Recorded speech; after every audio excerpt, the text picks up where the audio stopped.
সর্বসিদ্ধি যন্ত্র, প্রতিটি কাজে সাফল্য পাওয়ার যন্ত্র বা তাবিজ।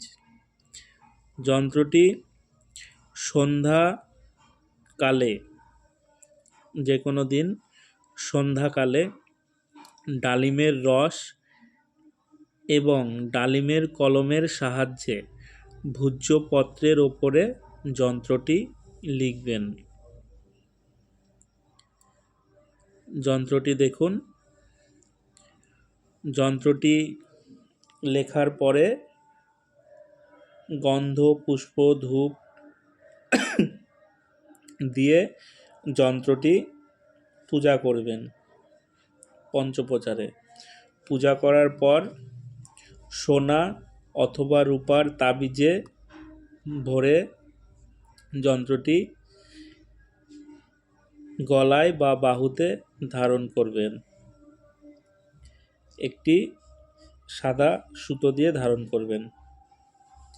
ধারণ করার ফলে সর্বকাজে সিদ্ধি লাভ হবে এবং প্রত্যহ স্নান করে শুদ্ধ বস্ত্রে উত্তর বা পূর্ব মুখে বসে নিম্নলিখিত মন্ত্র 108 বার জপ করবেন। মন্ত্রটি হচ্ছে শ্রীকৃষ্ণ শরণং মম। এই মন্ত্রটি জপ করবেন। মন্ত্রটি আমি দেখিয়ে দিচ্ছি। এ দেখুন মন্ত্রটি, শ্রীকৃষ্ণ শরণং মম। এই মন্ত্রটি 108 বার জপ করবেন।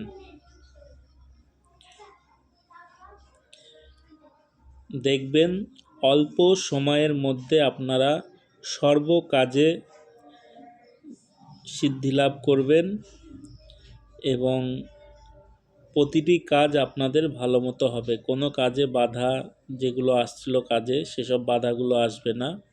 এই যন্ত্রটি খুব প্রভাবশালী একটি যন্ত্র। যন্ত্রটি ব্যবহার করে দেখুন, খুব উপকৃত হবেন। সবাই ভালো থাকবেন, সুস্থ থাকবেন। জয় মা তারা, জয় গুরু বামদেব। সবার মঙ্গল হোক।